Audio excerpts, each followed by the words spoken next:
Puji Tuhan, tadi sudah saya mengucap syukur, tadi ada yang bersaksi juga, lumayan luar biasa. Nanti kalau ada waktu lagi kita akan bersaksi. Sekarang saya juga akan bersaksi bagaimana saya dipanggil Tuhan sampai jadi hamba Tuhan, sampai jadi gembala seperti ini. Khotbah saya mengenai perumpamaan tentang harta yang terpendam dan mutiara yang berharga. Saya ingat waktu itu Tuhan memanggil saya sebagai pengusaha sarang burung walet sudah dari dulu. Saya kerja dari tahun 1996 itu di Semarang, kemudian 1997 itu saya pindah ke Jakarta. Itu saya masih sudah kerja sarang burung walet dari dulu. Dan perlu diketahui juga bahwa saya memang dari turunan hamba Tuhan. Karena orang tua saya di Semarang punya gereja. Kita gereja umurnya sudah 49 tahun. 48 tahun ya. 48 tahun itu kalau saya berarti sejak umur 3-4 tahun saya sudah dari kecil, papa saya sudah menggembalakan. Tidak menggembalakan ya, evangelis ya. Tapi sama sekali saya tidak tertarik dalam pekerjaan Tuhan. Tidak sama sekali tertarik. Kakak saya banyak pelayanan, saya tidak tertarik dalam pelayanan. Berapa tahun sampai saya menikah pun saya belum tertarik sama pelayanan. Saya tidak pengen jadi hamba Tuhan, saya tidak pengen ikut campur bagian di dalam urusan gereja. Saya hanya datang dan pulang seperti orang kebanyakan. Datang, show wajah, and then pulang. Itu yang saya lakukan sampai saya menikah pun masih saya lakukan seperti itu. Jadi tidak ada ketertarikan dalam penggembalaan. Tapi suatu saat Tuhan manggil saya, saya dipanggil Tuhan, dikasih ayat ini sama Tuhan. Saya dikasih ayat ini sama Tuhan pada saat saya mengalami masalah. Memang yang namanya orang hidup memang harus mengalami masalah dulu, baru dia sadar bahwa dia butuh Tuhan. Kalau orang itu masih di atas, masih kaya, masih banyak, masih kedudukannya masih tinggi, atau tidak apa-apa, mereka belum butuh Tuhan. Mungkin ke gereja yes, tapi hanya sekedar show up kamu ke gereja ya, kamu orang Kristen, yes orang Kristen. Tapi hanya itulah, hidup ya tetap biasa aja, ndak seperti hidup yang benar-benar dalam Tuhan. Itu yang saya lakukan sampai bertahun-tahun, sampai saya mengalami masalah tahun 2010, maaf ya. 2010 tuh kerjaan saya tuh dari dulu cuma cari duit. Saya tuh paling hobi cari uang. Dari dulu saya hobinya cari uang. Makanya Tuhan ngasih saya ini. Karena ini adalah perumpamaan mengenai seorang pengusaha. Seorang pengusaha yang menemukan mutiara yang berharga. Kalau pengusaha itu apa yang dipikir? Cuan, untung, betul nggak? Sorry ya kan? Kita beli harga segini, kita jual segini.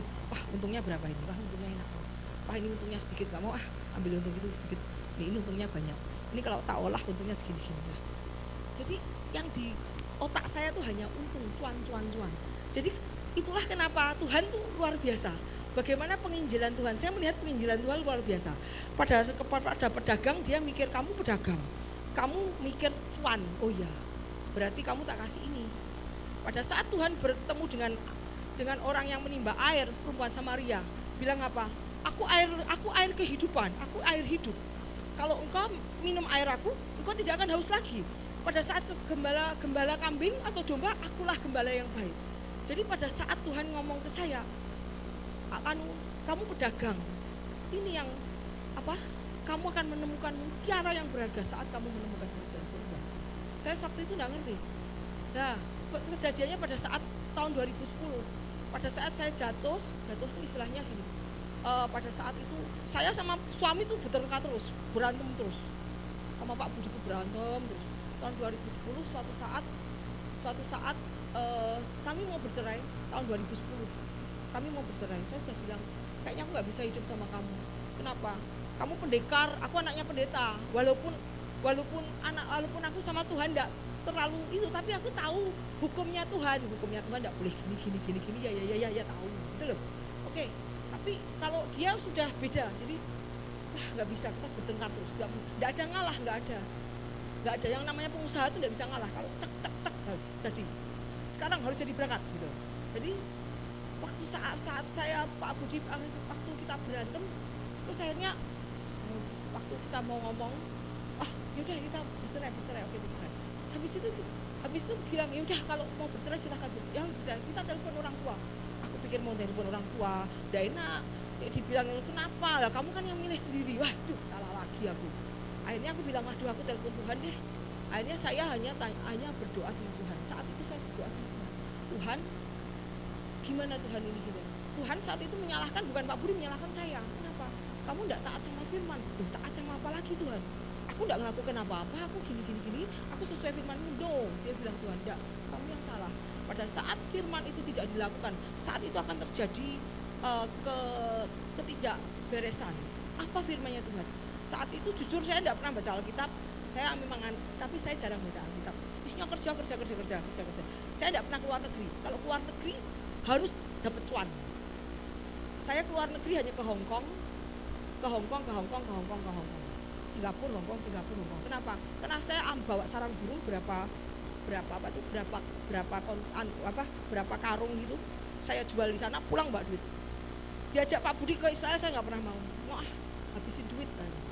Tidak pernah mau. Terus kemudian setelah terjadi masalah keluarga, saya sudah tidak bisa, nyerah sama dia, berantem terus, nyerah. Akhirnya saya ngomong, ini gimana Tuhan, gimana nih Tuhan.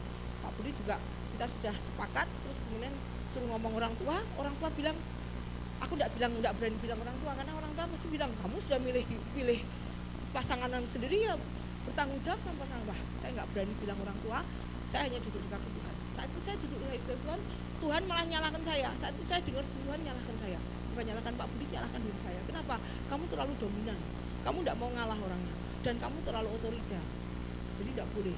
Bahwa Tuhan ngasihin aku dituntun oleh Tuhan satu persatu. Saat itu Tuhan mulai berbicara sama saya pada saat aku mulai menundukkan diri, merendahkan diri di hadapan Tuhan. Saat itu Tuhan mulai berbicara sama saya. Tuhan mulai berbicara, saya membimbing saya disuruh buka Alkitab tuh, disuruh buka. Padahal saya tidak pernah baca Alkitab. Saya anak pendeta iya, tapi tidak pernah baca Alkitab. Saya hanya dengar di dalam gereja saja. Kemudian Tuhan saat itu menuntun saya untuk membaca Alkitab. Ida buka halaman ini, Ida buka kitab ini. Saya buka satu-satu sesuai dengan tuntunan Tuhan. Terus kemudian saat itu Tuhan menuntun saya kepada bahwa kamu tunduklah kepada suamimu.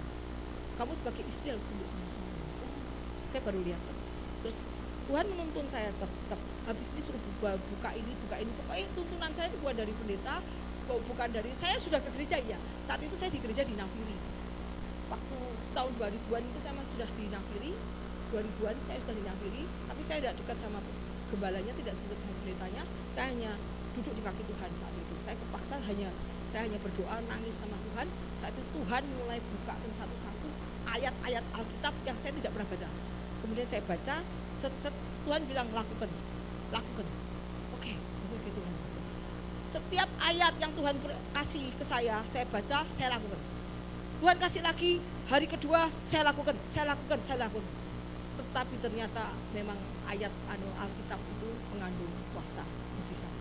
Setelah saya lakukan, tidak lama, berapa bulan, tidak lama ya, Pak Budi bilang sama saya, aku mau, wah gila, bener nih ya, kalau kamu mau, aku pengen ke Israel, pengen ke Israel. Yang bener nih, aku mau pingsan karena seneng sekali.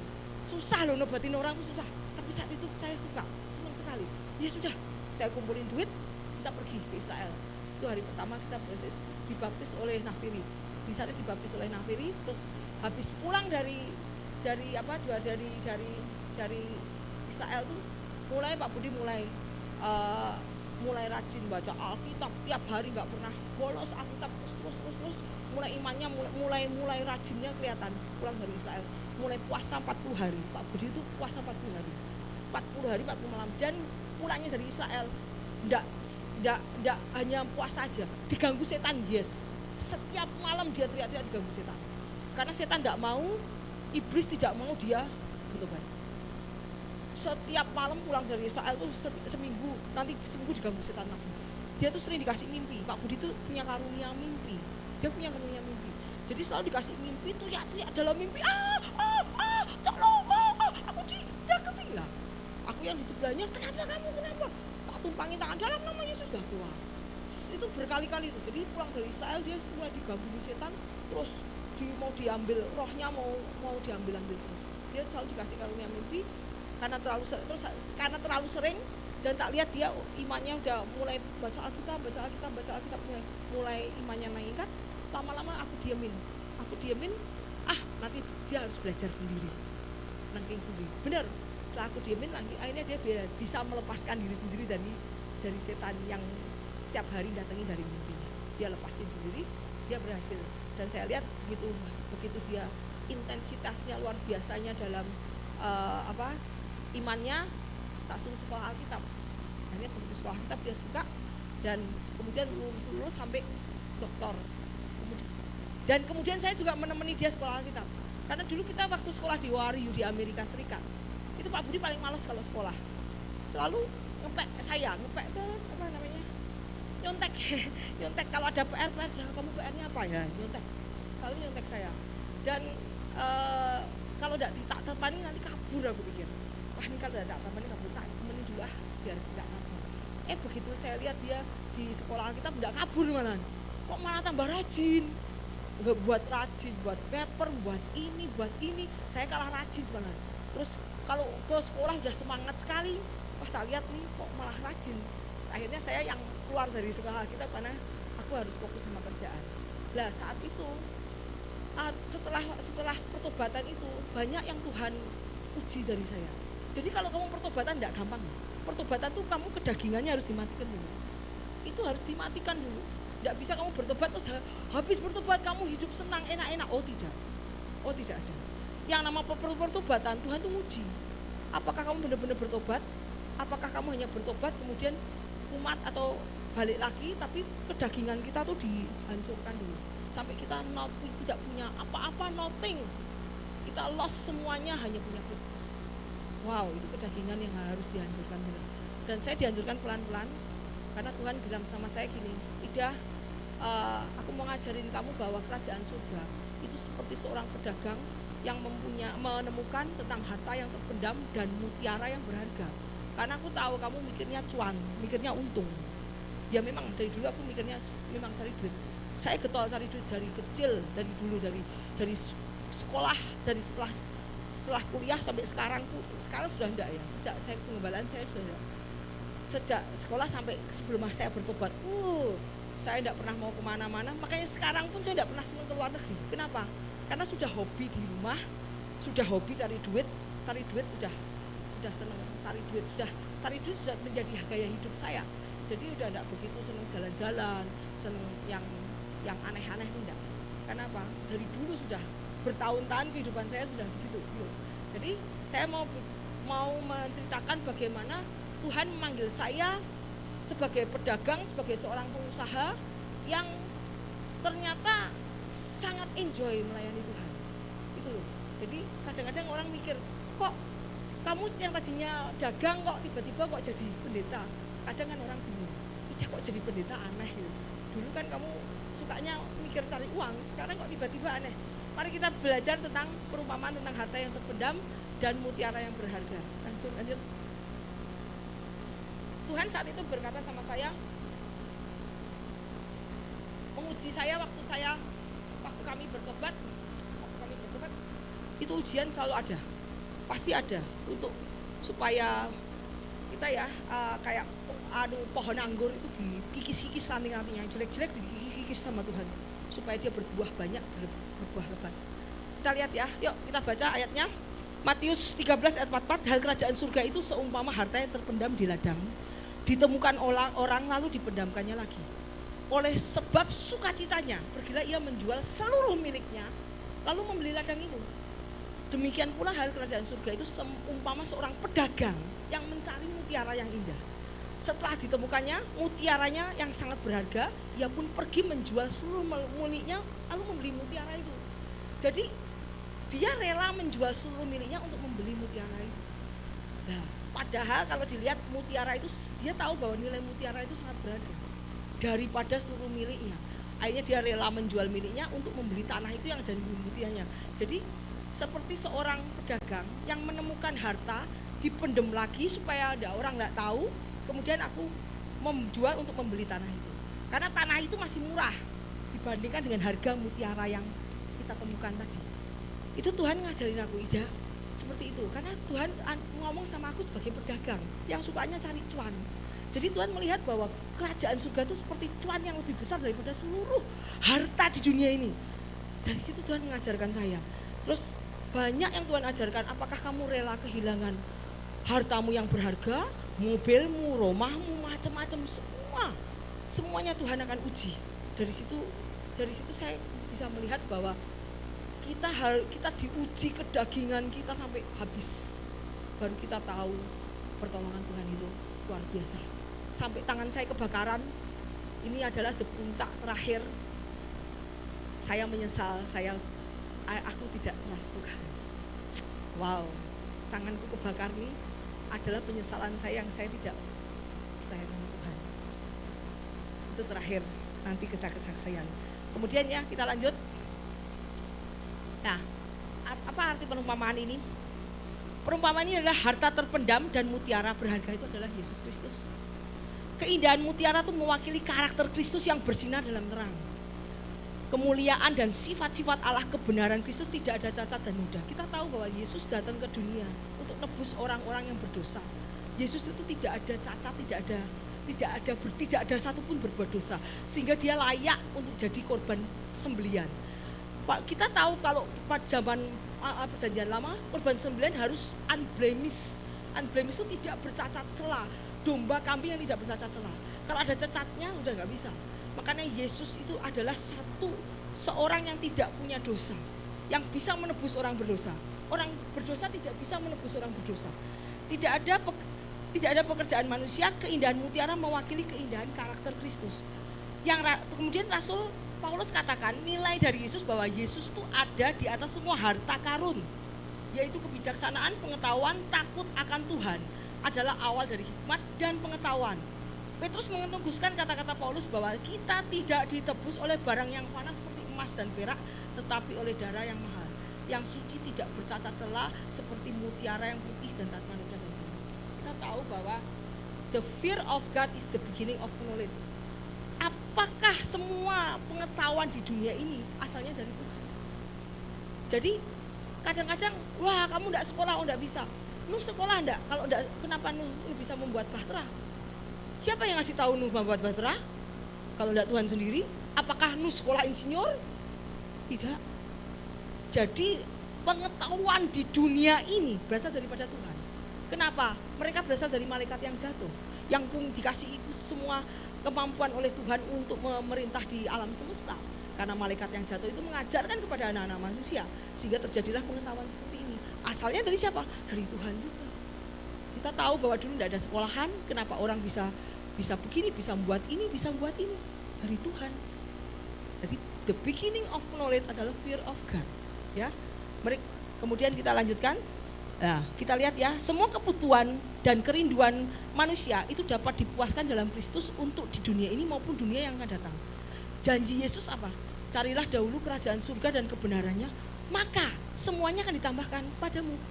Sekarang orang enggak ya? Kalau saya lihat ya, kalau saya begitu mengerti firman, oh padahal kalau kamu lakukan itu firman, kuasa itu ada. Kalau kamu lakukan ini firman, itu akan terjadi dalam hidupmu. Kuasa, mujizat, semua yang menjadi milik kita, itu kita bisa klaim janji Tuhan. Jangan kita klaimnya ini, tidak mau Sekarang kita lihat, carilah dulu kerajaan surga dan kebenarannya, maka semua ditambahkan kepadamu. Sekarang orang lihat, carinya apa? Semuanya ditambahkan kepadamu, maunya semuanya dulu, tapi tidak mau mencari kebenarannya. Cari kebenarannya apa? Kita baca Alkitab, kita cari, kalau tidak tahu, tanya Tuhan, Tuhan apa artinya sih seperti ini? Apakah Tuhan tidak mau menjelaskan kamu? Tidak mungkin. Tuhan senang kepada orang yang setiap hari mencari firman-Nya, pengen tahu tentang Tuhan. Tuhan senang. Pasti Tuhan akan menjawab doamu. Ya, jadi kita lihat di sini janji Tuhan, carilah dulu kerajaan surga kebenarannya, maka semua ditambahkan. Dalam pelayanannya kita lihat, Yesus banyak menderita dan dia belajar kepatuhan, ketaatan. Setiap kali diuji, dia taat, dia patuh, dia tidak gagal. Bahkan taat dan setia sampai mati. Lah kita gagal terus enggak? Nah kita kan kadang sering gagal. Kenapa? Karena enggak baca Alkitab. Kalau kita tidak baca Alkitab pasti kita sering gagal. Tapi kalau kita baca Alkitab, kita akan meneladani pekerjaan Yesus. Kita bisa meneladani pelayanan Yesus. Kita tidak akan gagal karena Yesus pun tidak gagal. Ya, kita lihat lagi yang keempat, yuk lanjut. Kita lihat bagaimana kita belajar ketaatan kepada Allah. Hal yang menderita kita akan lakukan. Contoh, seperti Sadrak, Mesak, Abednego tidak mau menyembah patung raja, dengan konsekuensi dilemparkan dalam tungku api dan tetap taat. Saat itu Daniel juga belajar ketaatan. Kamu tidak boleh sembahyang 3 kali sama Tuhan. Kamu kalau sembahyang kamu lemparkan ke gua singa. Tidak apa-apa, terserah. Jadilah kalau aku harus mati karena Tuhan, biarlah aku mati. Wow. Dari situ apakah Daniel mati? Tidak.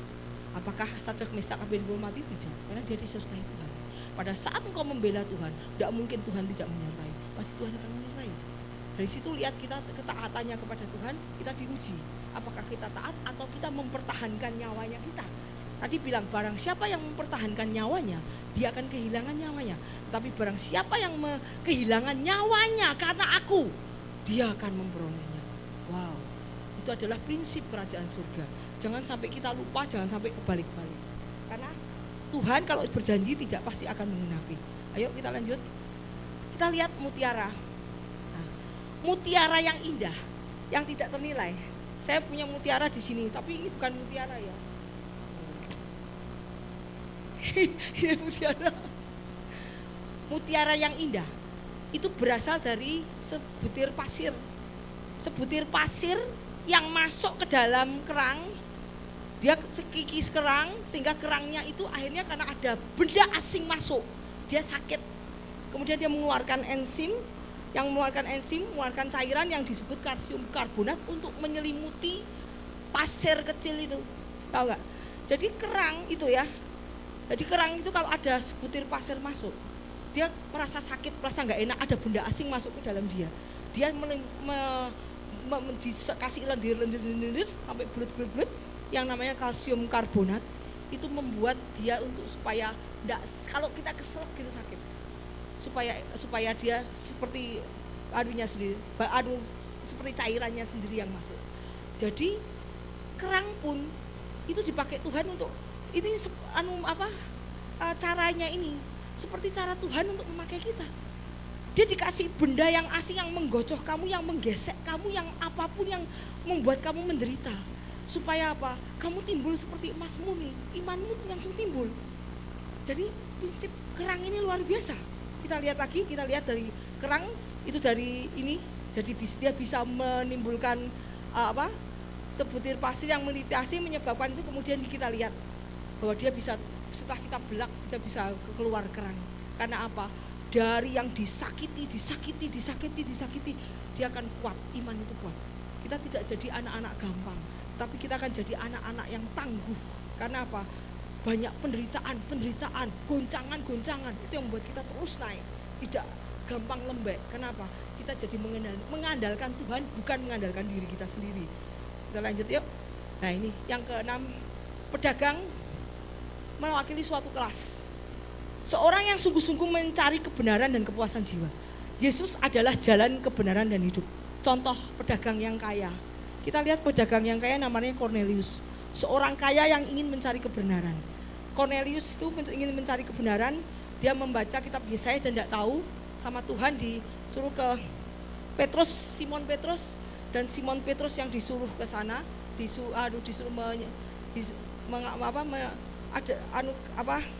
Orangnya untuk mengantarkan ke Simon Petrus. Dan Simon Petrus yang menjelaskan tentang kebenaran Yesus Kristus. Jadi ini orang kaya yang uangnya sudah banyak, tetapi masih belum puas. Bukan soal uang, hampa, hidupnya hampa. Kenapa? Orang kalau terlalu kaya, sudah punya apa-apa, sudah tidak tertarik sama uang lagi. Tetapi apa?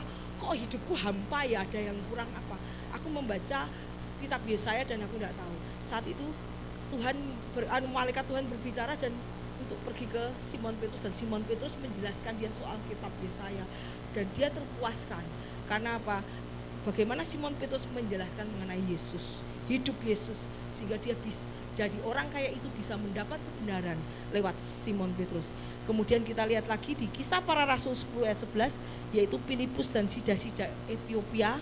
Lah Sida-sida ini seorang yang kaya juga, bagaimana dia ingin kebenaran, ingin tahu tentang Alkitab, dan saat itu Filipus disuruh Tuhan untuk menjelaskan siapakah Yesus itu, bersaksi Yesus itu, dan dia dipuaskan. Karena apa? Dia mendapat kebenaran. Karena hanya satu-satunya jalan yang memuaskan hidup kita adalah Yesus. Kenapa?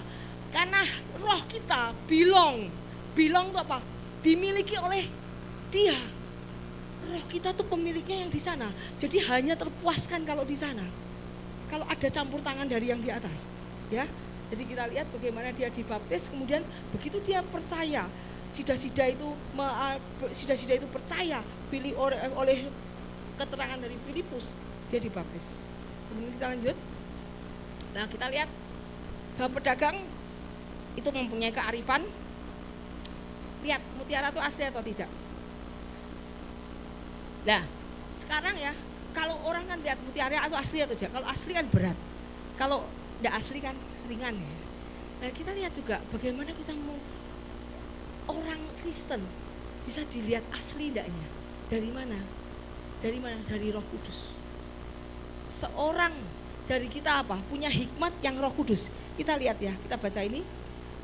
Untuk yang memberi kemampuan untuk menilai mutiara dan ketajaman rohani, untuk memahami nilai yang Yesus miliki, yaitu Roh Kudus. Pedagang itu menjual hartanya dan membeli mutiara itu. Nilai mutiara itu harganya sama dengan seluruh harta orang itu, sampai tidak mempunyai apa-apa, sehingga Kristus bisa hidup. Semua orang memiliki nih ya, semua orang memiliki kesempatan untuk membeli mutiara yang berharga. Bukan saja orang kaya ya, maaf ya, orang yang miskin pun bisa. Kenapa? Karena mutiara itu berharga seluruh kekayaannya.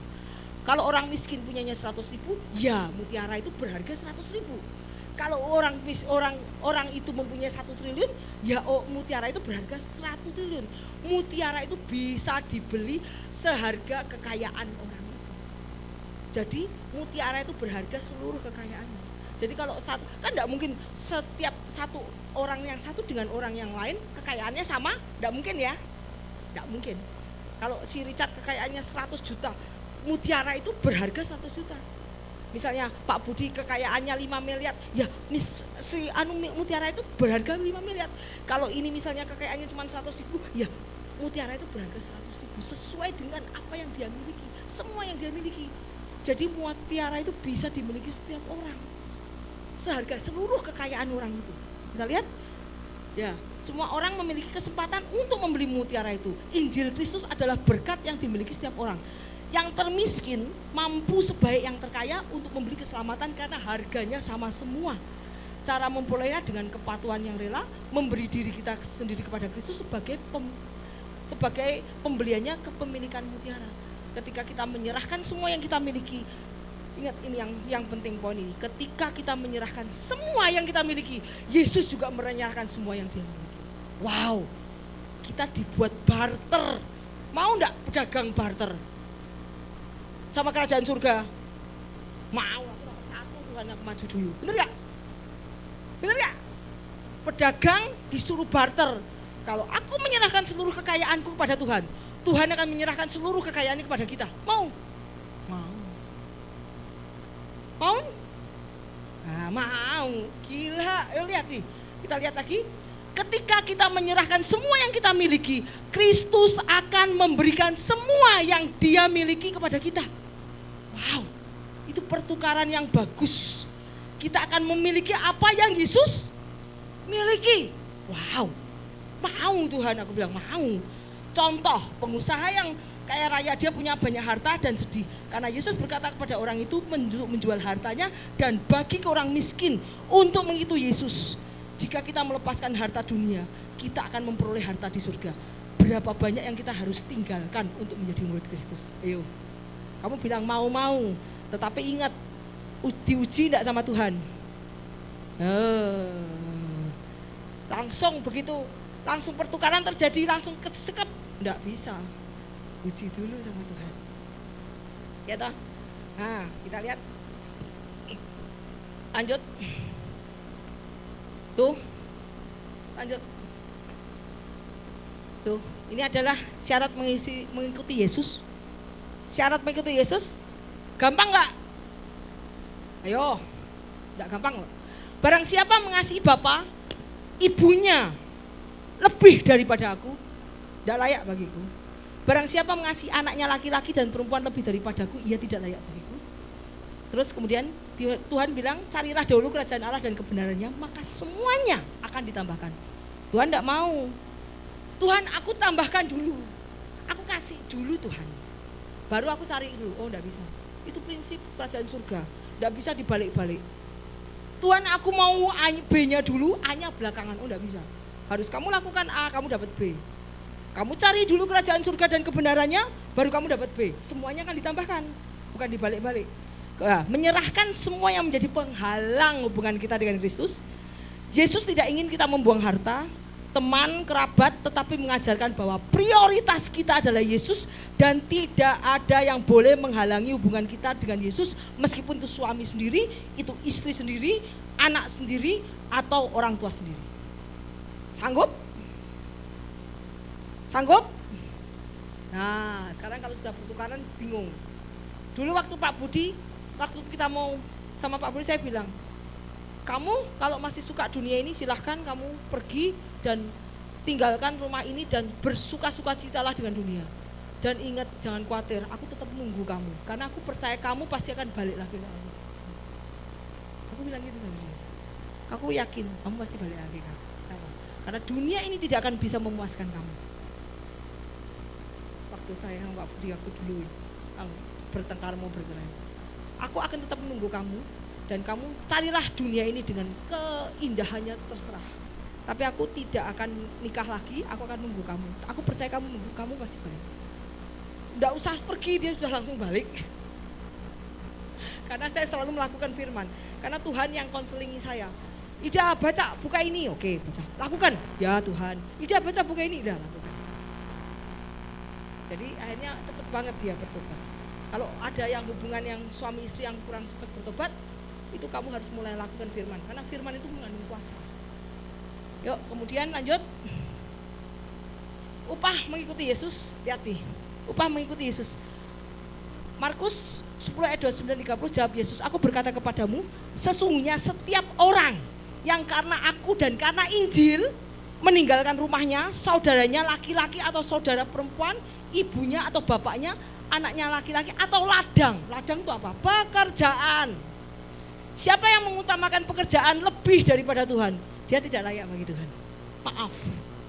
Siapa yang mengutamakan yang lain daripada Tuhan, uang, cari duit daripada Tuhan, dia tidak layak bagi Tuhan. Tidak gampang mengikuti Yesus. Kemudian orang itu pada, ingat ya, ini ayat 30. Orang itu sekarang pada masa ini juga akan menerima kembali 100 kali lipat. Rumah, saudara laki-laki, saudara perempuan, ibu, anak dan ladang, disertai berbagai, sekalipun disertai berbagai penganiayaan pada zaman yang akan datang, ia akan menerima hidup yang kekal. Jadi ini janji Tuhan. Jadi Tuhan tidak, upahnya di mana? Surga. Oh tidak. Tuhan tahu kamu membutuhkan di dunia ini, Tuhan tahu. Lihat kita baca. Orang itu sekarang pada masa ini juga akan menerima kembali 100 kali lipat. Wow, di dunia dan di hidup yang kekal. Wow, gila. Jadi kalau engkau merela meninggalkan semuanya karena aku, Injil, meninggalkan rumahnya, saudaranya, bapaknya, ibunya, karena aku, ladangnya, pekerjaannya, karena aku, dia akan menerima 100 kali lipat. Makanya aku walaupun jadi full timer sekarang hamba Tuhan, aku enggak takut kekurangan uang. Jujur, tidak takut. Tidak takut sama sekali. Kenapa? Aku percaya aku melayani pekerjaan Tuhan. Tuhan pasti take care my business untuk membiayai pelayanan. Yes, aku enggak pernah. Tanya anak-anak, oh tidak. Mah, ini aku enggak punya uang. Tenang. Aduh, kamu tuh keburu-buru. Mah, tanggal 20 buat bayar listrik. Ya ampun, tanggal 20 ini tanggal berapa? 16. Ya ampun, 16 masih 4 hari. Bingung 4 hari. Nanti tanggal 20 Tuhan kasih. Tanggal 19 Tuhan pasti kasih. Dan Tuhan kasih. Yes. Wow. Luar biasa, tuh lihat. Kenapa saya sampai jadi pendeta? Karena pertukaran yang luar biasa. Saya pedagang, pertukaran yang luar biasa. Lihat nih. Orang yang sekarang pada masa ini dan masa yang akan datang. Kekal yang sekarang kita tinggal dipelihara, yang kekal juga dipelihara. Wow, mana ada orang memelihara.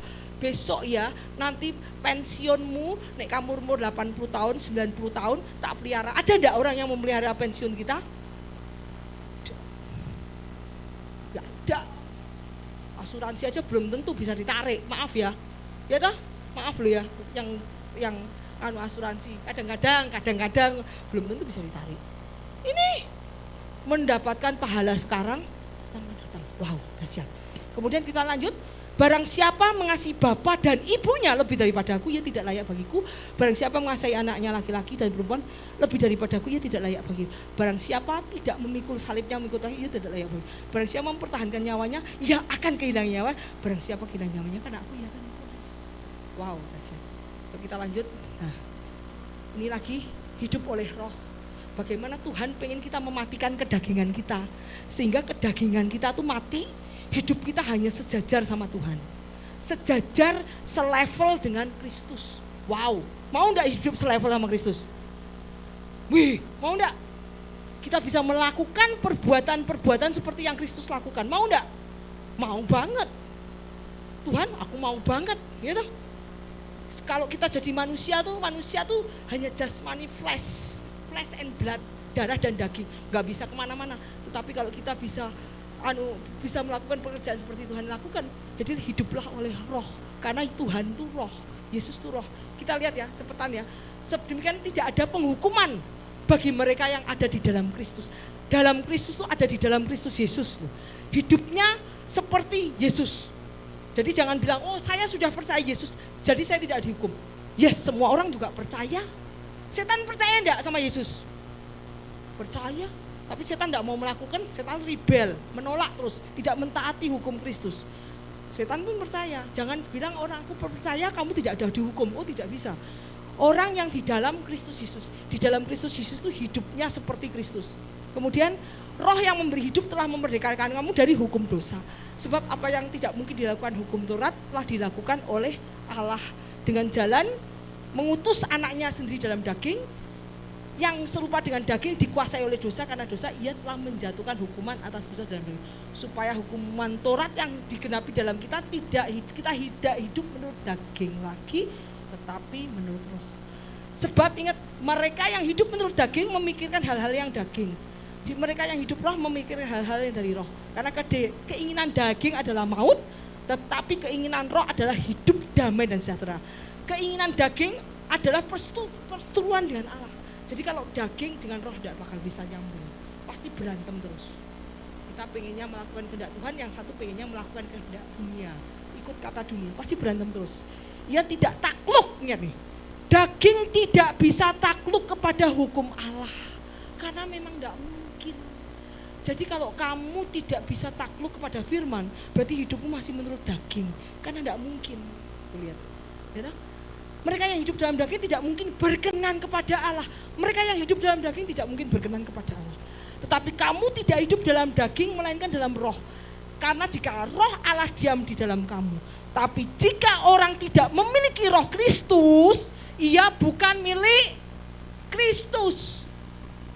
Kalau kamu tidak mempunyai roh Kristus, dia tidak memiliki roh Kristus. Bukan milik Kristus. Tetapi jika Kristus ada di dalam kamu, maka tubuh memang mati dosa, tetapi roh adalah hidup. Jadi kalau kita yang tidak memiliki roh Kristus, kita bukan milik Kristus, kita milik dunia. Kalau milik dunia kita ditinggal, enggak ditinggal. Tuhan akan mengambil semua miliknya untuk masuk ke dalam kerajaannya. Yang bukan miliknya akan ditinggal di dunia. Kita lihat lanjut. Kita lihat hidup oleh roh. Oleh roh membangkitkan Yesus di antara orang mati, diam di antara kamu, maka kamu akan membangkitkan Kristus Yesus di antara orang mati. Jadi saudara kita adalah berhutang bukan kepada daging, karena supaya kamu tidak hidup menurut daging. Sebab jika kamu hidup menurut daging, kamu akan mati. Tetapi jika roh kamu mematikan perbuatan, roh kamu mematikan perbuatan tubuhmu, kamu akan hidup. Semua orang yang dipimpin oleh roh Allah adalah anak Allah. Semua orang yang dipimpin oleh Roh Allah adalah anak Allah. Kita mau enggak jadi anak Allah? Anak Allah itu punya menjadi apa? Ahli waris kerajaan surga. Mau jadi anak Allah, mau. Yang kita jadi anak orang kaya aja seneng ya. Enak ya, wah enak ya jadi anak orang baru, anak yang kaya. Belum anak Allah. Anak Allah lebih kaya lagi. Punya alam semesta, menciptakan manusia, menciptakan bumi dan langit segalanya. Siapa yang tidak mau? Yuk kita lanjut. Sebab kamu tidak menerima roh perbudakan sehingga membuat kamu takut lagi, tetapi kamu telah menerima roh yang menjadikan kamu anak Allah. Oleh roh itu kamu berseru, ya Aba, ya Bapa. Roh itu bersaksi bersama-sama dengan roh kita bahwa kita adalah anak Allah. Jika kita anak, lihat nih nomor 17, ayat 17 ditampilkan. Dan jika kita adalah anak, maka kita juga adalah ahli waris kerajaan surga. Maksudnya orang-orang yang berhak menerima janji-janji Allah, yang akan menerimanya bersama-sama dengan Kristus jika kita menderita bersama-sama dengan Dia, supaya kita dipermuliakan bersama dengan Dia. Jika kita anak Allah, kita ahli waris kerajaan surga. Wow. Aku bilang saya mau pertukaran, saya mau Tuhan. Yuk lanjut. Nah, jadi kita tahu bahwa kita diselamatkan dan kita tahu bahwa kita lanjut langsung. Kita tahu nih 28 pengharapan anak-anak Allah. Lanjutnya aja.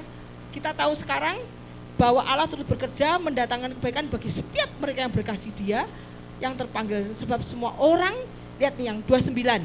Sebab semua orang yang dipilihnya dari semula, mereka juga ditentukan dari semula untuk menjadi serupa dengan gambaran anaknya, supaya anaknya itu menjadi sulung di antara banyak saudara.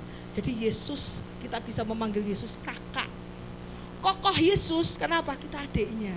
Yesus menjadi sulung dari semua banyak saudara. Dan mereka yang ditentukan dari semula, mereka dipanggilnya. Dan mereka yang dipanggilnya, mereka dibenarkannya. Dan mereka juga dimuliakan. Jadi apa yang Yesus lakukan, kita lakukan juga supaya kita dimuliakan bersama-sama Yesus.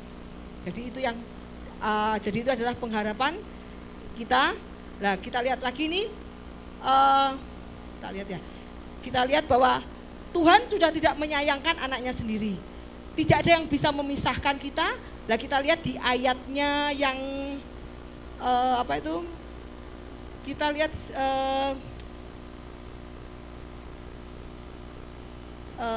ini. 32, Dia tidak menyayangkan anaknya sendiri tetapi menyerahkannya bagi kita semua. Bagaimana mungkin Ia tidak mengaruniakan segala sesuatu kepada kita bersama-sama. Siapakah yang menggugat orang-orang pilihan Allah? Allah membenarkan mereka, siapa akan menghukum mereka? Jadi kita tidak akan digugat oleh orang-orang pilihan orang-orang Tuhan kalau kita sudah menjadi anak-anak Allah.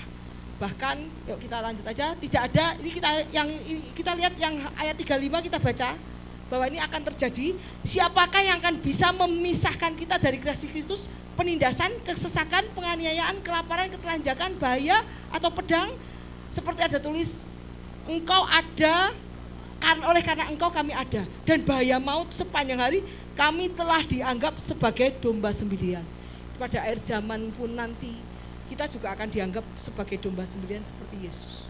Yesus dianggap sebagai domba sembelihan yang menjadi korban bagi kita penebus dosa. Nanti suatu saat lagi akan terjadi di akhir zaman ini. Tetapi kita akan lebih dari pemenang karena oleh Dia yang telah mengasihi kita. Sebab oleh kuasa baik yang di atas maupun yang di bawah ataupun sesuatu makhluk yang tidak akan memisahkan kita dari kasih Allah yang daripada Kristus Yesus. Kita cepat ya. Ini pertukaran yang menguntungkan ini. Ya, udah ini aja. Kita lihat bahwa perumpamaan ini mengenai perumpamaan penggarap kebun anggur itu kita lihat bahwa kebun anggur itu adalah bapak pempunyai kebun anggur dan dia menyewakan kebun anggur kepada penggarapnya. Pada saat ini kita lihat bahwa dia menyuruh anaknya kepada mereka untuk mengambil hasil dari kebun anggur itu. Yang pertama dia menyuruh hambanya dilempari batu. Yang kedua hambanya disiksa. Yang ketiga dia bilang, aku akan mengirim anakku yang laki-laki. Kalau aku mengirim anakku yang laki, mungkin mereka sungkan dan tidak melempari batu. Ternyata anaknya pun dibunuh. Ini menandakan bahwa Bahwa Yesus pun dibunuh untuk kita. Setelah dibunuh, kemudian apa yang terjadi dengan pemilik kebun anggur itu? Pemilik kebun anggur itu kemudian dia membunuh penggarap-penggarap itu dan menyewakannya kepada yang lain. Ini tandanya bahwa dunia ini Tuhan menyuruh untuk kita bekerja bagi Tuhan. Pekerja itu menyuruh bekerja bagi Tuhan, kemudian dikirimnya hamba-hamba Tuhan. Hamba-hamba Tuhan itu adalah pekerja-pekerjanya. Hamba Tuhan dikirimkan untuk mengambil tuayan-tuayan. Ayo tuayan-tuayan, kamu bekerja bagi Tuhan. Tapi hamba Tuhan itu dibunuh. Kita tahu bahwa zaman dulu hamba Tuhan sudah dibunuh semua. Karena apa? Pengenalan akan Kristus. Kemudian pemilik itu mengirimkan anaknya sendiri pun dibunuh. Saat itu dia akan menghapuskan, membunuh semua penggarap-penggarap kebun anggur itu. Dari situ kita lihat bahwa Yesus adalah ahli waris kerajaan surga, dan kita pun akan menjadi ahli waris kerajaan surga. Akhirnya ia menyuruh anaknya kepada mereka, tetapi ketika penggarap itu melihat anaknya, ia berkata, ia adalah ahli waris kerajaan surga. Mari kita bunuh dia supaya warisannya menjadi milik kita. Jadi orang-orang dunia berusaha membunuh Yesus supaya kepemilikan dunia menjadi kepemilikan orang-orang itu. Tetapi apa yang terjadi? Kita lihat apa yang terjadi. Tetapi tuan kebun anggur apakah yang ia akan membinasakan? Sini tidak kelihatan. Tetapi apakah tuan kebun anggur itu, apakah yang akan dilakukan ketika tuan kebun anggur itu datang? Apakah yang akan dilakukannya dengan penggarap itu? Lalu katanya mereka akan membinasakan orang-orang jahat itu dan kebun anggur dan disewakan kepada orang lain. Jadi semua akan jangan dikira kemudian Yesus datang kemudian diambil dunia oleh orang-orang yang pemilik dunia. Oh tidak, akan dihancurkan dunia oleh Tuhan. Karena dunia ada yang menciptakan dunia adalah Tuhan sendiri. Yuk lanjut. Kita lihat bahwa pertukaran? Kita lihat pertukaran apalah? Kita lihat dari sini, pertukaran itu adalah 7 karunia roh Allah. Lihat nih. Jadi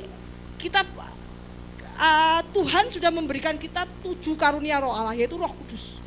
1 yaitu roh hikmat, roh pengertian, roh nasihat, roh keperkasaan, roh pengenalan akan Allah, dan roh kesalehan, roh takut akan Allah.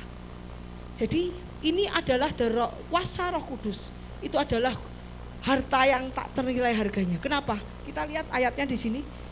Kisah Para Rasul 8 ayat 18. Kita lihat ketika Simon melihat bahwa pemberian Roh Kudus terjadi oleh karena Rasul itu menumpangkan tangannya, ia menawarkan uang. Lihat, ketika dia menumpangkan tangan dan kesembuhan terjadi. Pada saat kesembuhan terjadi, dia menawarkan apa? Uang. Enak enggak kamu? Tumpang tangan di dalam nama Yesus Kristus, kamu sembuh. Senang enggak? Enggak usah ke dokter. Wow, itu harta yang bernilai enggak? Enak sekali. Nah, itu adalah harta yang tak bernilai. Lihat, kemudian ayat 19, serta berkata, berikan juga kepadaku kuasa itu, supaya jika aku menumpangkan tanganku di atas seseorang, ia boleh menerima Roh Kudus. Tetapi Petrus berkata kepadanya, binasalah kiranya uangmu dan bersama dengan engkau, karena engkau menyangka bahwa engkau dapat membeli karunia Allah dengan uangmu. Karunia Allah itu tidak bisa dibeli dengan uang. Pada saat kau menerima kuasa seperti Tuhan Yesus, menumpangkan tangan orang itu sakit sembuh dan kamu berdoa Yesus sembuh, itu tidak bisa dibeli uang. Ada yang membeli dengan uang, tapi Petrus bilang binasalah engkau. Yuk lanjut. Kita lihat apa janji Tuhan. Mereka akan menjadi milik kesayanganku. Kata Tuhan, kita menjadi milik kesayanganku. Pada hari itu kan disiapkan, aku akan mengasihi mereka sama seperti seorang menyayangi anaknya yang melayani dia. Tuh. Jadi pada saat kita mencari kerajaan surga, tuh kita akan menjadi milik kesayangannya Tuhan, yaitu Tuhan akan mengasihani mereka sama seperti seorang menyayangi anaknya. Kita Wahyu 7 ayat 14 dia berkata, Tuanku, Tuhan mengatakannya, mereka ini adalah orang yang keluar dari kesusahan besar dan mereka telah mencuci jubah mereka dan membuatnya putih dalam darah anak domba. Maksudnya apa di sini? Teman-teman, kita akan mengalami masa tribulasi. Ini sudah akhir zaman.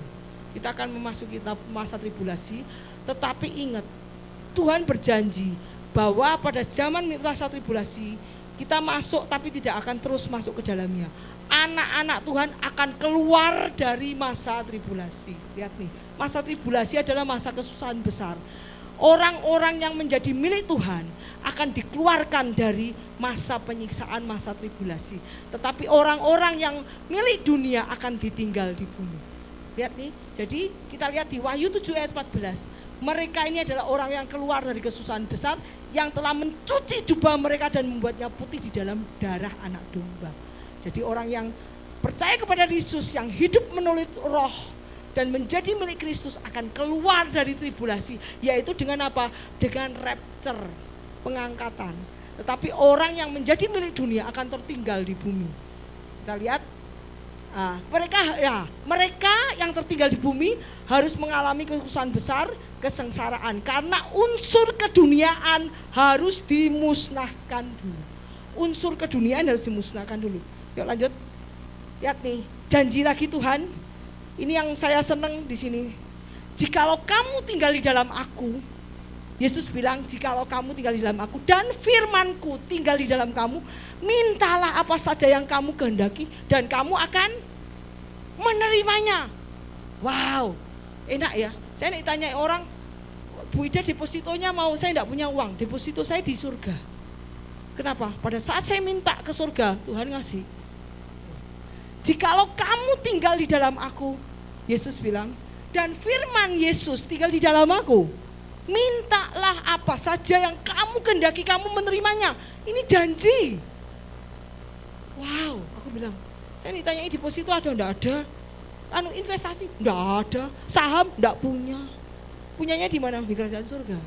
Hari ini cukup makan, cukup, besok cukup pokoknya.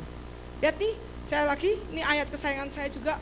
Aku berkata kepadamu, sesungguhnya barang siapa percaya kepadaku, ia akan melakukan juga pekerjaan-pekerjaan seperti yang aku lakukan.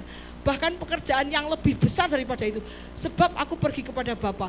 Dan ini yang ayat 13. Dan apapun yang kamu minta dalam namaku, aku akan melakukannya. Supaya Bapa dipermuliakan di dalam anak. Dan jika kamu meminta sesuatu kepadaku dalam namaku, dalam nama Yesus, maka aku akan melakukannya. Wow. Jadi sekarang kalau gini, apa yang perlu khawatir? Anak sekolah, tinggal minta sama Yesus.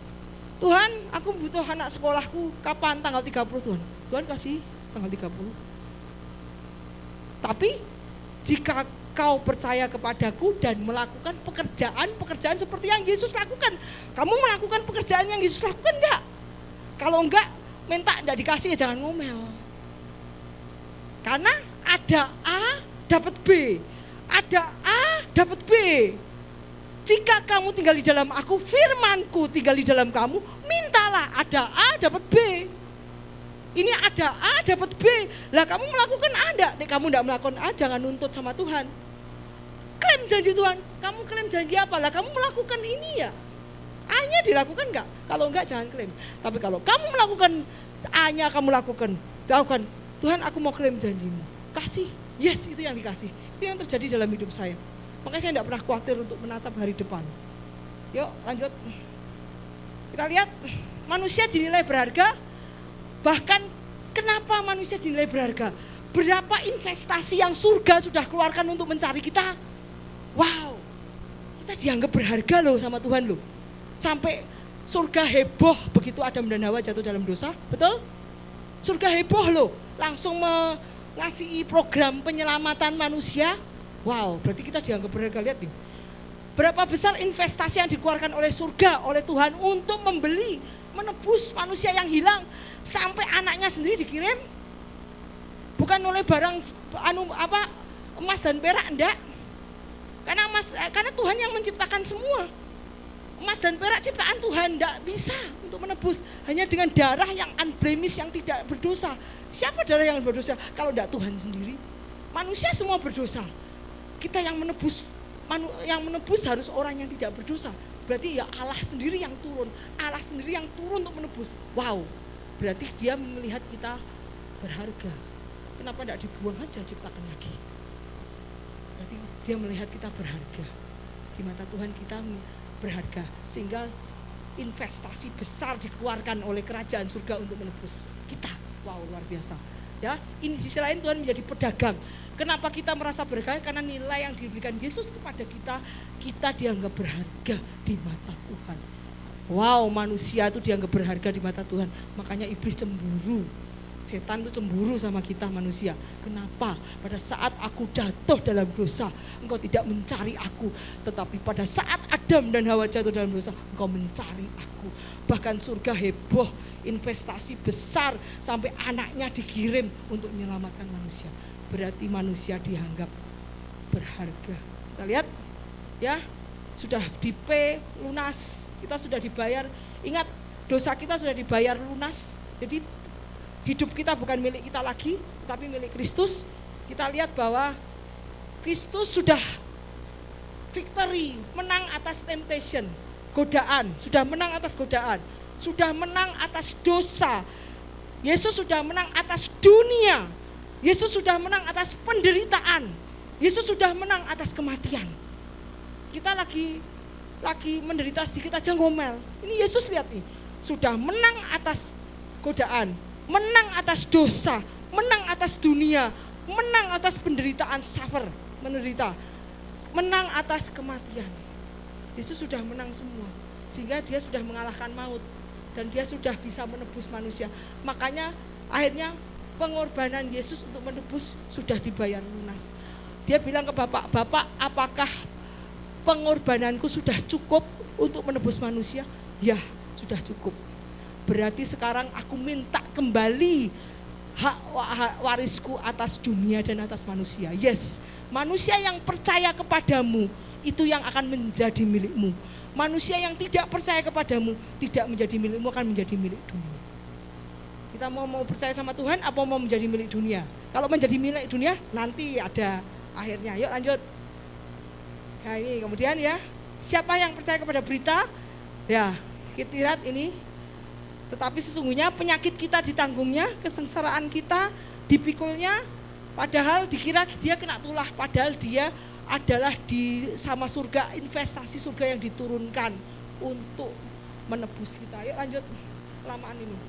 Nah, kita lihat nomor 6. Ya. Oh, 5 ini bagus. Dia tertikam oleh karena pemberontakan kita. Dia diremukkan oleh kejahatan kita. Ganjaran yang mendatangkan keselamatan bagi kita ditimpakan dan bilurnya kita sudah sembuh, ya kan? Nomor 6, kita sesat seperti domba. Masing-masing kita tuh mengambil jalannya sendiri, tidak tunduk kepada Allah. Tetapi Tuhan telah menimpakan kepadanya kejahatan kita.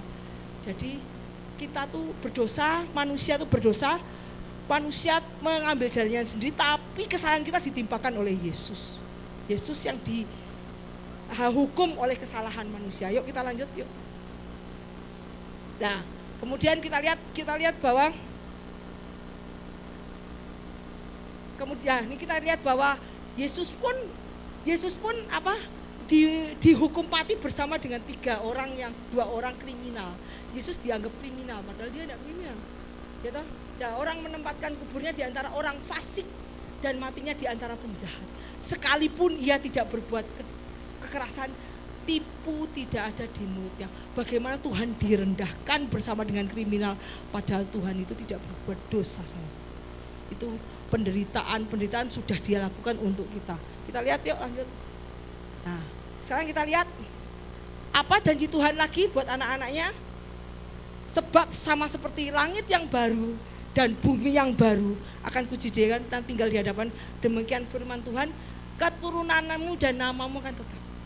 Jadi semua yang menjadi anak-anaknya, yang percaya kepadanya, akan diberikan langit yang baru dan bumi yang baru. Yang kujadikan itu. Jadi mau tahu, bumi yang kita tinggali ini mau dihancurkan Tuhan. Tuhan mau menciptakan lagi langit baru dan bumi yang baru. Demikianlah firman Tuhan, keturunanmu dan namamu akan tinggal tetap. Keturunan kita akan tinggal di langit baru dan bumi yang baru.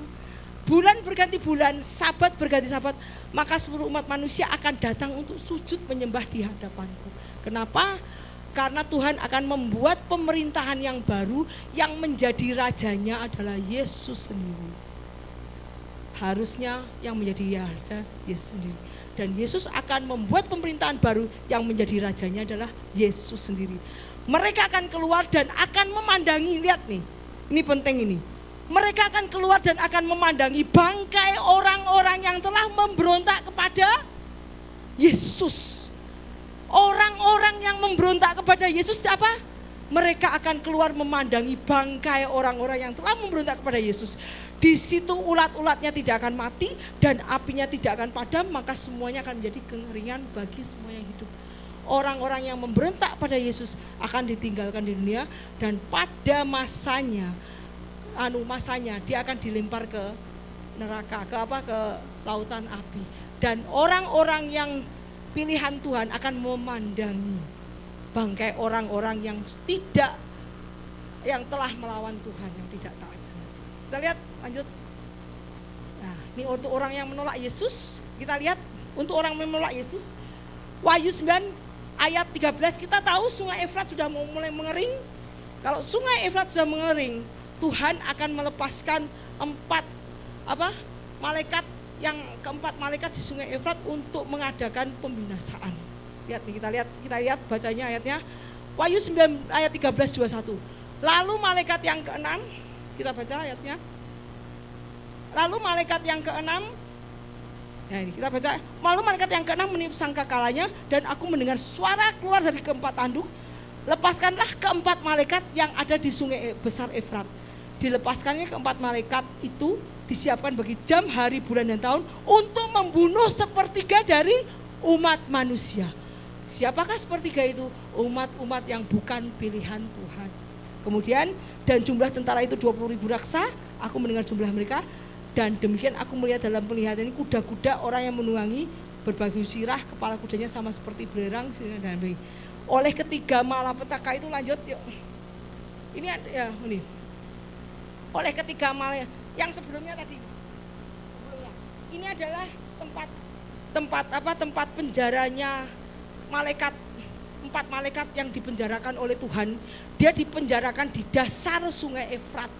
Sekarang sungai Efrat sudah mengering dan keempat malaikat itu sudah keluar dari sungai Efrat. Siap-siap disuruh Tuhan, lanjut kalau suruh Tuhan untuk lakukan, maka dia akan membunuh sepertiga penduduk bumi. Sungai Efrat sudah kering. Ini adalah penjara tempat malaikatnya yang dipenjarakan oleh Tuhan. Kemudian 18, oleh ketiga malapetaka itu dibunuh sepertiga dari umat manusia. Lanjut. Oleh ketiga malapetaka dibunuh sepertiga dari umat manusia, yaitu oleh api, oleh asap, oleh belerang yang keluar dari mulutnya. Sebab kuasa kuda terdapat dalam mulutnya, sebab ekornya sama itu. Tetapi manusia lain, lihat nih, manusia lain yang tidak mati oleh malapetaka itu, yang juga tidak bertobat dari perbuatan tangan mereka, mereka tidak berhenti menyembah roh jahat dan berhala-hala dari emas dan perak, dari tembaga. Berhala tuh sekarang apa? Kekayaan kayak ini nih. Saya kasih emas di sini. Berhala kekayaan, ore emas. Nah, jadi berhala tuh seperti kayak berhala sekarang bukan kayak nyembah ya. Itu berhala dulu itu, nyembah patung enggak. Berhala sekarang adalah apa? Kekayaan emas. Yang dari tembaga kayu yang tidak dapat melihat mendengar dan mereka tidak bertobat daripada pembunuhan, sihir dan percabulan dan pencurian, akan dihancurkan oleh Tuhan kayak seperti ini. Terus lanjut. Kita lihat nih 2 Petrus yang saya suka ini. Tuhan tidak lalai menepati janjinya, sekalipun ada orang yang menganggapnya sebagai kelalaian, tetapi ia sabar terhadap kamu, karena ia menghendaki supaya jangan ada yang binasa, melainkan semua orang berbalik dan bertobat. Yang 10 ini lihat toh. Tetapi hari Tuhan akan tiba seperti pencuri, pada hari itu langit akan lenyap dengan gemuruh yang dahsyat dan unsur dunia akan hangus dalam nyala api, dan bumi dan segala yang ada di atasnya akan hilang. Kalau unsur dunia akan lenyap, depositomu lenyap enggak? Depositonya lenyap enggak? Unsur dunia akan lenyap. Deposito lenyap enggak? Rumahmu lenyap enggak? Mobilmu lenyap enggak? Semua lenyap enggak? Buat apa kita mengumpulkan semuanya itu? Betul? Yuk lanjut yuk. Jadi jika sesuatu ini akan hancur secara dengan betapa suci dan salehnya, kamu harus hidup. yang kamu menantikan percepat kedatangan Tuhan. Pada hari itu langit akan binasa dalam api dan unsur dunia akan hancur, akan nyalanya. Tapi janjinya kita menantikan langit baru, bumi ini akan dihancurkan Tuhan, dunia ini akan dihancurkan Tuhan, depositomu lenyap, rumahmu lenyap, mobilmu lenyap semua. Tidak ada nada lagi pada saat hari Tuhan datang. Ya, sebab itu saudara yang kekasih, sambil menantikan itu, kamu harus berusaha supaya kamu kedapatan tidak bercacat dan bernoda di hadapannya dengan dalam perdamaian dengan Dia. Anggaplah kesabaran Tuhan kita sebagai kesempatan untuk beroleh selamat, seperti saudara kita Paulus yang telah menulis kepadamu menurut hikmat. Yuk lanjut. Kita tahu bahwa semua akan dihancurkan. Nah, ini kita lihat jemaat Laodikia, itu Laodikia itu jemaat yang kaya raya. Dia tidak memerlukan Tuhan karena kaya. Dia pengusaha sutra, kain, sutra, salep mata, obat-obatan, kimia, farmasi. Begitu kayanya, sehingga dia tidak perlu Tuhan. Dan jemaat suam-suam kuku, tidak dingin, tidak panas, ke gereja hanya kayak saya belum bertobat dulu, lihat ke gereja udah pulang. Tuhan bilang, kamu harus membeli pakaian dari aku karena kamu telanjang. Buat Tuhan kamu telanjang, sekalipun kamu memproduksi pakai pakaian bagus, kamu telanjang. Tapi kamu harus beli salep mata dari aku karena kamu buta secara rohani. Karena dia tidak bisa hubungan sama Tuhan. Karena apa? Tidak memerlukan Tuhan karena sudah kaya. Ini adalah jemaat di Laodikia. Jadi barang siapa ku kasih, aku tegur dan ku ajar. Karena itu Tuhan menegur jemaat Laodikia. Yuk lanjut. Nah ini, kita lihat orang yang kaya yang bodoh, berjaga-jaga jangan kepada ketamakan, sebab sekalipun orang itu berlimpah hartanya, hidupnya tidak tergantung kepada hartanya itu. Kemudian ini, kita lihat ada seorang kaya, kita lihat yang ayat 16, ada seorang yang kaya, hartanya berlimpah-limpah. Apa yang harus aku perbuat? Aku tidak mempunyai tempat di mana aku menyimpan hasil tanahku. Aku perbuat, aku akan merombak lumbungku dan aku akan membuat yang lebih besar dan aku akan menyimpan seluruh hartaku di dalam gudangku. Sesudah itu aku akan berkata, aku akan bersenang-senang, beristirahatlah, makanlah, minumlah dan bersenanglah. Tetapi firman Allah kepadanya, hai engkau orang yang bodoh, malam ini jiwamu tak ambil. Buat apa kekayaanmu? Kalau kita ngumpulkan harta di gudang kita, hari ini kamu dipanggil Tuhan, buat apa kekayaanmu? Ya, kita lihat ya. Demikian jadinya dengan orang yang mengumpul harta bagi dirinya sendiri jika ia tidak kaya di hadapan Tuhan. Karena hidup kita di dunia itu hanya sebentar. Paling masa 70-80 tahun. Habis itu kekalnya di sana. Percuma kalau kita mengumpulkan bagi dirinya sendiri. Janganlah kamu mengumpulkan harta di bumi dan merusakkannya, pencuri akan membongkar sel, tapi kumpulkannya harta di surga, ngengat karat tidak merusakkannya, pencuri tidak membongkar dan mencurinya. Karena Tuhan tahu di mana hartamu berada, di situ hatimu berada. Lanjut yuk. Kita lihat orang kaya, cerita orang kaya Lazarus. Kita lihat bahwa orang yang kaya itu pada kemudian dia masuk ke sama-sama mati. Yang orang kaya ke neraka, yang Lazarus ke surga. Terus apa yang dikatakan orang kaya? Tuhan, biarkan Lazarus datang kepada aku di sini sangat kehausan dan kesakitan. Orang kaya pun juga masuk neraka. Ya kan? Kalau dia hanya kaya untuk dirinya sendiri dan tidak berguna bagi orang lain ataupun bagi Tuhan. Yuk, kita lihat langsung. Nah, kita lihat ya, kita lihat tahu. Yuk, lanjut aja. Kita kemudian dia minta, oke, lanjut pengamaan. Nah, kita orang muda lagi, ingat yang orang muda yang kaya, Tuhan, aku sudah melakukan semua firman-Mu. Lihat nih, ada seorang yang datang kepada Yesus berkata, Guru, perbuatan baik apa yang harus kau perbuat untuk memperoleh hidup yang kekal? Tapi jika kau ingin masuk ke dalam hidup, turutilah semua perintah Tuhan. Perintah yang mana? Jangan membunuh, jangan berzina, jangan mencuri, jangan mengucapkan saksi dusta, hormatilah ayah ibumu, kasihanilah. Tuhan, semuanya sudah aku lakukan. Apa yang kurang? Coba lanjut. Kata Yesus, pergilah jualah segala milikmu tuh. Suruh jual segala milikmu. berilah kepada orang-orang miskin. Maka engkau akan beroleh harta di surga, kemudian datanglah kemari dan ikutlah aku. Ketika orang muda itu mendengar perkataan Yesus, pergi sedih sebab banyak hartanya. Yesus berkata kepada muridnya, aku berkata murid, sesungguhnya sukar sekali untuk seorang kaya masuk surga. Wow, aduh kalau gitu aku enggak mau kaya Tuhan. Kalau Tuhan sampai ngomong sukar sekali seorang kaya untuk masuk ke dalam surga. Wah, mendingan saya enggak usah kaya Tuhan. Cukup aja. Kenapa? Buat apa aku kaya kalau enggak masuk ke surga? Mau seperti kayak Lazarus sama orang kaya itu. Lazarus yang miskin masuk surga, yang kaya masa masuk neraka? Kalau gitu saya enggak usah kaya Tuhan. Lebih mudah seorang unta masuk lubang jarum daripada seorang kaya masuk ke dalam surga. Aku enggak mau kaya banget Tuhan. Lanjut. Tuh, Lukas 12 ayat 33, jualah segala milikmu dan berikanlah sedekah. Buatlah bagimu pundi-pundi yang tidak dapat menjadi tua, suatu harta di surga yang tidak akan habis, yang tidak dapat didekati pencuri dan tidak dosa mengingat. Amsal 11 ayat 24, ada yang menyebar harta tetapi bertambah kaya, ada yang menghemat secara luar biasa namun selalu kekurangan. Siapa banyak memberi berkat, dia diberi kelimpahan.